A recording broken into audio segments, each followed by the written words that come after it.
merci pour l'invitation. J'ai le sentiment que cette invitation est presque une dette en quelque sorte, si je peux me permettre, du colloque à l'œuvre que je voudrais évoquer en particulier, dans la mesure où elle retrouve en quelque sorte, par son titre au moins, et plus que ça, je crois, les préoccupations du colloque. Donc, cette invitation, elle est presque plus à une œuvre incontournable parmi nous ici qu'à ma personne, et c'est très bien ainsi. J'évoque ainsi une œuvre qui date pourtant d'une trentaine d'années, une œuvre de 1990 intitulée Argent. Une œuvre qui me paraît paradigmatique de la trajectoire de l'artiste Gilles Mahé, et j'entends la relire à l'aune de l'ensemble de la démarche de Gilles, tant la question de l'économie chez lui est omniprésente, à la fois sous des formes directes et concrètes, car elle a souvent consisté, cette œuvre, à mettre en œuvre précisément de vrais échanges économiques avec circulation de valeurs monétaires et des échanges tout aussi concrets d'images, ce qui pourrait aller de soi pour un artiste visuel, évidemment. Mais elle a consisté surtout en circulation d'images, de circulation physique d'images dans leur matérialité obtenue par des gestes non héroïques, celui de la cueillette, du prélèvement, de la collection. Et à quelques reprises aussi par le geste du dessin et de la peinture. Mais souvent encore à partir aussi d'un procédé de reproduction pauvre, reproduction mécanique, avec une prédilection chez Gilles Mahé pour la photocopie et pour d'autres formes d'impression, pour la part éditoriale de son œuvre et en particulier pour le périodique d'images gratuit publié à partir de 1979, encore plus avant que la pièce qui est centrale de mon parcours aujourd'hui. C'est aussi, Argent, une pièce évidemment inscrite dans un rapport au c'est non pas c'est l'œuvre tout entière, pardonnez-moi, qui est, inscrite dans un rapport, au commerce. C'est tout l'itinéraire de Gilles, mais évidemment pas le grand commerce de l'art, par exemple, non, pas du tout, c'est bien plutôt du côté du petit commerce qu'il s'inscrit. Et à y regarder de près, une majorité des projets de Gilles Mahé ont été menés dans des boutiques, et ont consisté en boutique même. Ainsi, de cette pièce-là, voilà pour un titre que j'avais oublié de présenter, et voilà, en particulier donc une forme boutique qui est celle de l'œuvre que je souhaitais accompagner ici, ce stand des démonstrateurs de foire commerciale qui s'intitule ainsi Argent. Euh, voilà. Qu'aurions-nous à attendre d'une œuvre de plus de 30 ans au regard de l'accélération que l'on sait sur toutes les questions de l'échange, de l'économie, etc., etc. Je crois que sa qualité d'art pauvre, anti-héroïque d'une certaine manière, ces modes de production issus de pratiques ordinaires, fait ressortir très, très nus les principes d'échange et de circulation de valeurs vénales, valeurs faciales, valeurs symboliques, valeurs sociales, y compris valeurs socio-économiques du travail de l'artiste, y compris la rémunération de l'artiste-auteur qu'évoquait dans son historicité récente, dans cette situation contemporaine, Marion Laval-Jeantet, mercredi matin, je crois, et qui a traversé plusieurs interventions, et en particulier, précisément, j'aurais aimé les avoir plus tôt pour m'y aider, celle de Jacinto et de Sophie Kras ce matin même, qui viennent d'une certaine manière nourrir vraiment de manière tout à fait remarquable l'espèce d'embrouille théorique que constitue délicieusement le geste de Mahé. En tout cas, cette œuvre m'a valu euh, d'écrire il y a déjà quelque temps, et c'était donc en 2002, je crois, de noter, de voir cette formule en fin d'un texte publié donc en 2002 sur l'œuvre de Mahé, que de lancer le mot d'économie avec une légèreté et une promesse en même temps, puisque j'annonçais qu'on y reviendrait, ce qui est le cas effectivement aujourd'hui, puisque évidemment le mot a trouvé a des rebonds aujourd'hui et des rebonds comme ma page qui s'envole, elle. J'ai effectivement d'autant moins de tenir, la promesse faite, à ce moment-là, que le mot, le néologisme qui a dû s'imposer à bien d'autres avant moi, a fait aussi florès, depuis, pour le pire, car il est brandi par exemple par un, cabinet d'études économiques et de conseil, comme un concept en somme, et bien puis évidemment pour le meilleur. Je pense à l'usage récent qu'en fait, Peter Zendy et plus encore même dans son essai dans le supermarché du visible avec son sous-titre, les essais d'économie, peut-être encore plus précisément dans le catalogue de l'exposition éponyme au Jeu de Paume, cette exposition, invisible, rendue invisible en tout cas par le confinement, ce qui lui va très bien à vrai dire puisque cette exposition, elle portait largement sur l'épaisseur invisible de l'image et le confinement ainsi a donné cette matière, à l'exposition. Et évidemment, je fais bonheur de ce qui, a tout de même frustré spectateurs et artistes, dans cette exposition, débattue. Et dans ce catalogue surtout, donc il y a, en plus vraiment toute une série de contributions qui rejoignent, largement les nôtres ici, de préoccupations qui rejoignent, les nôtres, comme celle que j'étais content de retrouver ici de Jean-Joseph, Gou, et cette fois plus ancrée je dirais et même par rapport au texte initial de Zandy, plus ancré effectivement dans le rapport à l'art contemporain et à la production contemporaine euh, de l'image. Mais voilà, c'est assez de rentrer, rentrons en matière et j'aurais dû prendre modèle depuis plus tôt sur le modèle de Maé qui va avoir cette diablerie de s'annoncer en quelque sorte dans le champ de son art, de sa pratique, avec cette peinture qui a disparu, qui a été restituée d'après une photographie.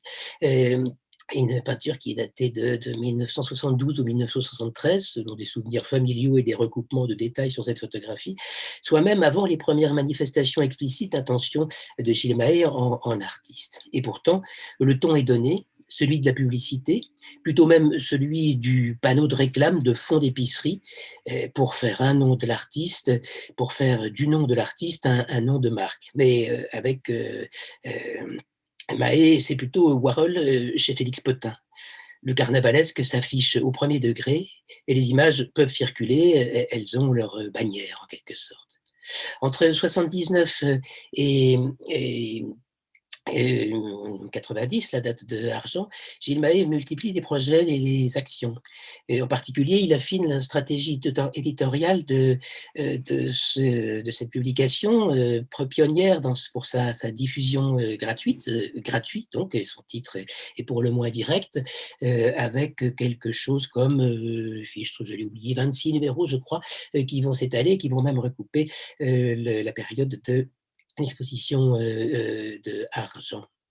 Et puis, autre revue sur le même régime de compilation d'images, Déjà Vu, magazine mensuel d'information, lui aussi va exister cette fois en kiosque, mais pendant numéros et un complémentaire. Bref, c'est une aventure qui ne va pas durer. Mais ce qui importe ici, c'est d'une part qu'effectivement, le mode de circulation d'images, des images reprises, des images réinvesties, des images de seconde main et rediffusées par un outil éditorial sont l'une des raisons pour lesquelles Gilles Mahé va franchir un autre pas. Il engage une série d'actions pour une association de malades du cancer en l'occurrence. Il fait d'abord des projets éditoriaux, des plaquettes, des objets de ce genre avant de se lancer dans ce qui va commencer à nous concerner plus directement, avant même Argent, vous allez le voir, avec une proposition qui consiste à euh, soutenir l'action de l'association avec un protocole qui est inscrit, lui, dans le champ de l'art, puisque il s'agit effectivement de monnayer de manière pour le moins directe. La proposition était faite à partir de deux propositions, de deux valeurs explicites. Ce billet de 20 francs proposé à 200 francs et un billet de 500 francs qui, lui, n'a pas trouvé preneur. Mais il s'agit quand même que le premier a bel et bien trouvé preneur auprès d'Agnès B, en l'occurrence. Et du coup, évidemment, toute cette histoire, tout ce geste rentre dans le contexte particulier des échanges d'un artiste avec un collectionneur, mais viennent là inscrire en quelque sorte cette espèce de magie de la transformation, de l'ordre de magie, je m'interdirais ce mot désormais, pardonnez-moi, c'est vraiment, il n'y a rien de magique là-dedans. J'entendrais Simel me gronder s'il était par-dessus mon épaule. C'est en tout cas une opération en soi, une opération qui, à elle toute seule, et loin de la magie, mérite d'être réfléchie, et c'est ce que nous faisons ici. Je note d'ailleurs en passant que cette pièce existe toujours, mais que le billet original a été remplacé en son temps par l'artiste pour cause d'usage, 500 francs, ça peut toujours servir. Pour en venir à argent plus précisément, puisque c'est là d'une certaine façon l'essentiel, c'est un dispositif qui a été conçu à partir de cette logique de protocole, à l'invitation de Jean-Hubert Matin et de Anne Baldassari.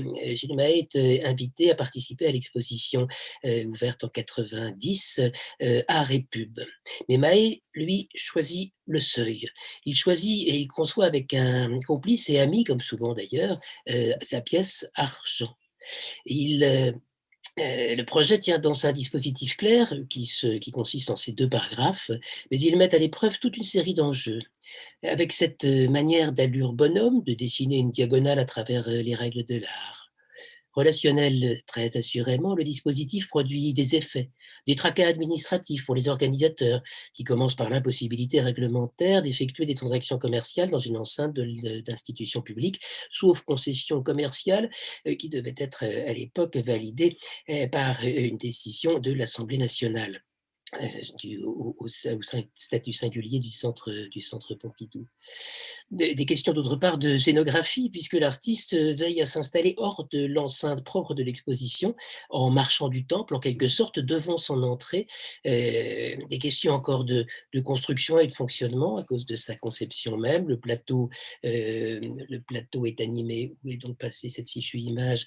Le plateau est animé, vous l'avez vu tout à l'heure et je l'ai perdu, on va la retrouver. Le plateau est animé ainsi d'un mouvement rotatif qui suppose toute une espèce de mécanique tout à fait bricolée. Et voilà, cette chose-là tourne donc, et vous imaginez comment le tout est d'une fabrication, comment dire, pas tout à fait exactement conforme à ce que serait celle d'un ingénieur sur la foire commerciale, où pourtant, dont pourtant cette forme est largement inspirée. Mais en fait, tout finit par marcher et ce dispositif produira en fin d'exposition plus de 700 pièces, euh, qui sont ce résultat. Alors, en quoi consistent ces pièces? Eh bien, en voilà l'esprit, en voilà une. Mais pourquoi ça ne veut pas faire ce que je veux? C'est toujours contrariant, ces machines. 700 pièces donc produites, mais non sans épisode intermédiaire, en plus des pannes fonctionnelles que je décrivais. Car l'urne, à un moment, l'urne que vous voyez, j'y reviens ici, l'urne que vous voyez sous le téléviseur est une belle fois fracturée, ce qui évidemment a comme première conséquence de dépouiller l'artiste d'une partie de son chiffre d'affaires, mais aussi de poser des questions. Comment peut-on si facilement faire un casse à l'intérieur du musée? Les mois au centre Pompidou étaient grands. Et puis, bon, beaucoup d'échanges, beaucoup de discussions.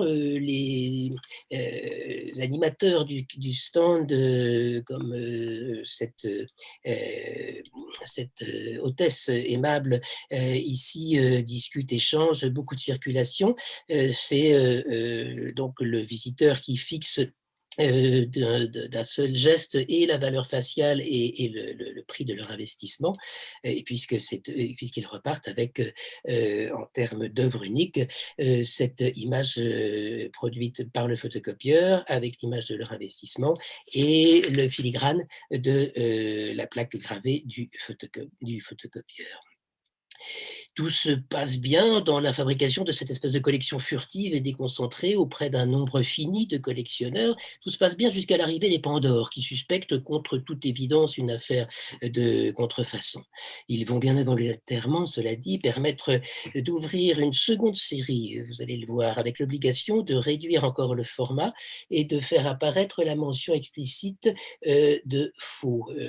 J'ai quelque part caché par là au terme de ces échanges, eh bien non, il a disparu. Diable, ça c'est diabolique ça. Le fou a disparu, ça c'est une merveille.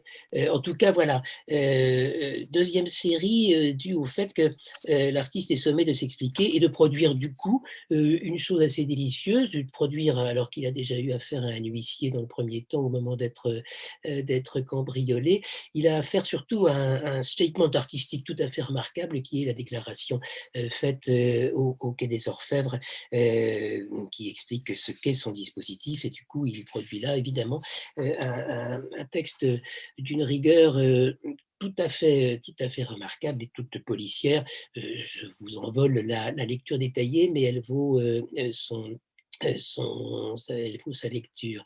Et donc la décision est prise en accord, je crois, avec des autorités tout à fait compétentes, de continuer la production avec cette mention de fou.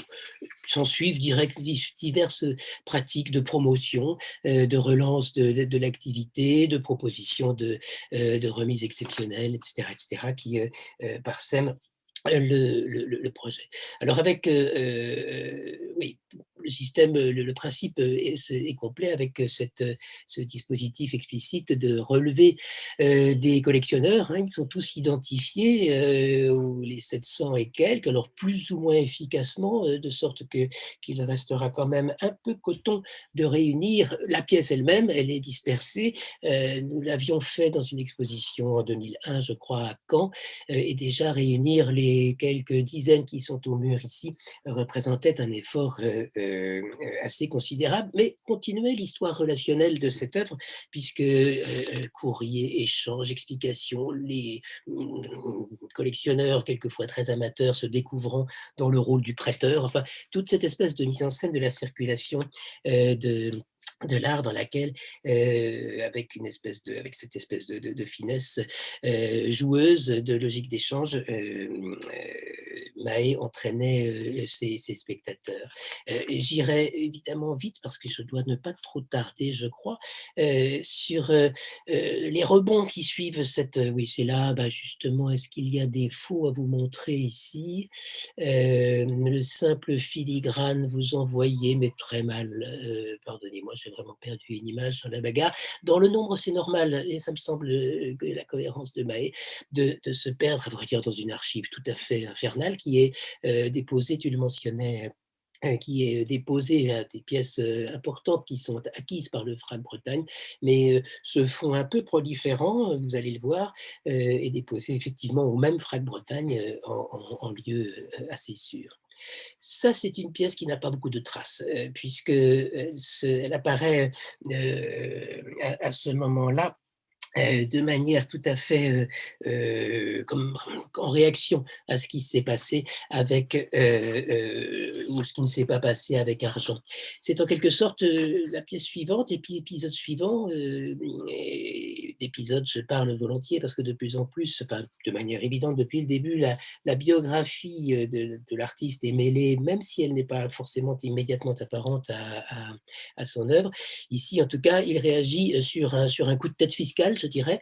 Il constate après l'exposition du Centre Pompidou, que les artistes étant sur le point d'être assujettis au régime de la TVA à 18,60, nous choisissons le commerce de la limonade à 5,5 de TVA.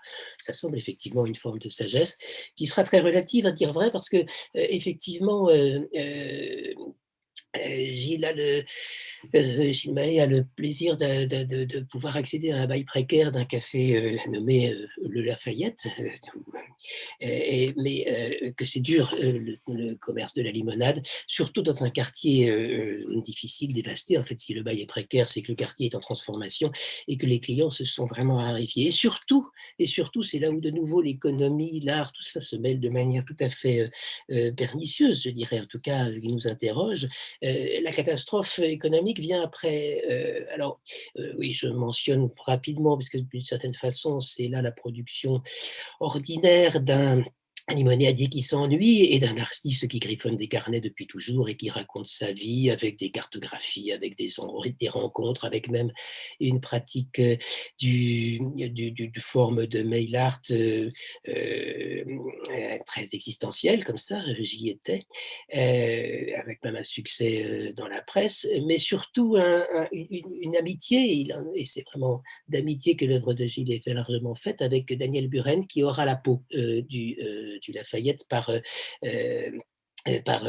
gentillesse, hein. Lequel Buren, ton idée me plaît. J'ai fait des vitrines de Noël quand j'étais adolescent pour gagner quelques sous. Ça me rajeunira, dit Buren. Et en effet, il produit un très beau Buren, très discret, très furtif là encore, mais qui a raison, en effet, du succès commercial du Lafayette, parce que décidément, il a vraiment l'air d'être en voie de déshérence avancée, ce pauvre café. Et du coup, Gilles Mahé, en tout cas, finira par quitter sa vie de cafetier par obligation, de toute façon, parce que le quartier est en voie de transformation pour le meilleur et pour le pire.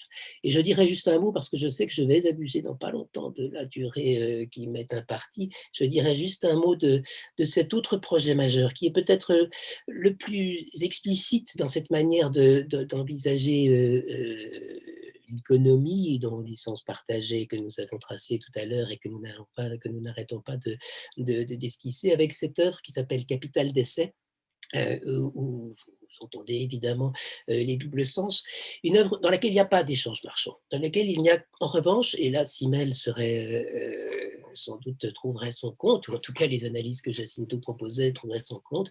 Capital d'essai, c'est cette réunion de 8000 images stockées dans ces boîtes, dont le principe est d'être un dispositif de consultation et de mise en circulation. Ces boîtes, elles sont à disposition des visiteurs avec un minimum de protocole qui n'est même pas celui du respect de l'ordre des choses, mais celui d'une production, vous le voyez ici, dans une autre exposition au quartier à Quimper en 2000.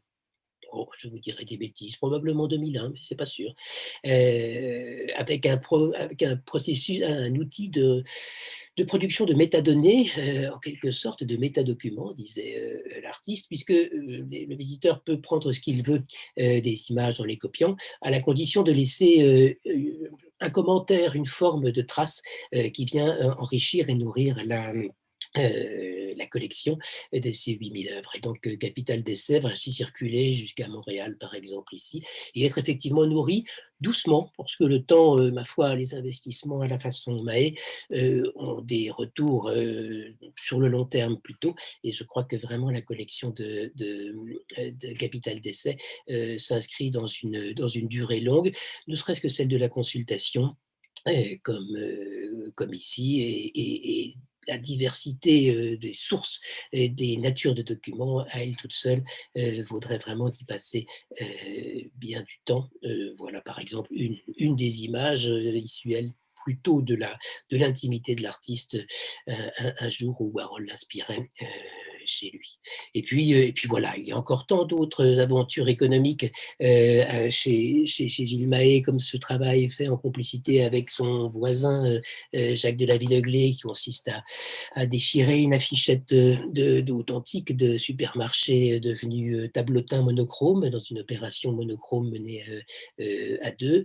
Il y a encore toute une série de propositions très radicales. Celle-là n'aura pas été acceptée, celle proposant, en l'occurrence, un frac que le FRAC en question, pour 5 ans, s'engage à régler les impôts de l'artiste. À vrai dire, c'était difficile d'un point de vue de la justification des dépenses publiques et ça n'a pas marché. SOS Création était aussi une offre de prestation tout à fait explicite, ou encore, et celle-là, c'est, je crois, une de celles qui me ravit le plus, en même temps qu'elle est vraiment le comble d'une certaine manière, mais vraiment menée à la façon de Mahé, voilà, vendu à tous, où c'est le collectionneur qui fixe le sujet, qui fixe la forme, qui fixe la technique et qui fixe le prix. En somme, le collectionneur a la main sur l'œuvre et peut-être même surtout sur l'artiste. Et dans cette logique d'échange, cette figure du vendu à tous vient sans cynisme, parce que c'est là peut-être la différence avec des attitudes qui seraient plus proches des nôtres aujourd'hui. Ce jeu, il est simplement vraiment dans cette espèce de position sur la pointe des pieds, qui laisse une part à une forme d'humour, si l'on pouvait créditer vraiment de manière sérieuse cette notion, dans le double sens ou dans l'ambiguïté permanente de la position qu'il dessine, mais en tout cas assurément pas du côté du cynisme. Merci.